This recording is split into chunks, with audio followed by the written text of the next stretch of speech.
అండి ఈ సాంబిగోడు ఈ కడుపు మంట ఏదో మీరే చూడండి సార్, వింటే మరి మజాగా ఉంటుంది. ఆడి కడుపు మంట ఆడి వ్యవహారం చూడండి మీరు. ఆంధ్రప్రదేశ్లో మొత్తం ఒక రకంగా ఉంటాయి, ఎందుకంటే ప్రతిపక్ష నేత అటువంటి వాడు కాబట్టి. ఒక ఆర్థిక నేరస్తుడు, సిబిఐ చెప్పింది, షార్ట్ షీట్లో కూడా వేశారు. హైదరాబాద్ వస్తుంటే ఆ ప్రజలేంటి, ఆ జనాలేంటి, ఎక్కడి నుంచి తీసుకొచ్చారు తెలవదా? ప్రతి ఒక్కరికి తెలుసు. వారేమి ప్రజలు కాదు, అభిమానులు కాదు. ఏం మాట్లాడుతున్నావురా, నరాలు కట్ అయిపోయింది.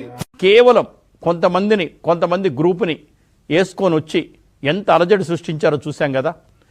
ఒక ఆర్థిక నేరస్తుడు కోర్టుకు వస్తుంటే జైలు పలకటం ఏంటి, జిందాబాదులేంటి అంటే జగన్మోహన్ రెడ్డి ఎక్కడికి వస్తున్నాడో తెలియదా? ఎందుకు రాననుకున్నారా, రాలేననుకున్నారా కదా. ఒక ఆర్థిక నేరస్తుడు కోర్టుకు వస్తుంటే జైలు పలకటం ఏంటి, జిందాబాదులేంటి అంటే జగన్మోహన్ రెడ్డి ఎక్కడికి వస్తున్నాడో తెలియదా? ఎందుకు వస్తున్నాడో తెలియదా? జిందాబాద్ పలకటం ఏంటి?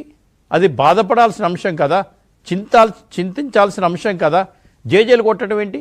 జగన్మోహన్ రెడ్డి గారు జైలు కొట్టించుకోవడం ఏంటి? అది సరే తరలే, ఎన్నెన్నో అనుకుంటాం, అన్ని జరుగుతాయి ఏమిటి? జైలు కొట్టడం ఏంటి? జగన్మోహన్ రెడ్డి గారు జైలు కొట్టించుకోవడం ఏంటి? అది జగన్మోహన్ రెడ్డి గారి మానసిక పరిస్థితి. ఇక ఈరోజు ఓకే, మూడ్ ఖరాబ్ అవుతుంది, దాని రిఫ్లెక్షన్ మొత్తం నా మొహంలో రిఫ్లెక్ట్ అవుతుంది. అందులో మళ్ళీ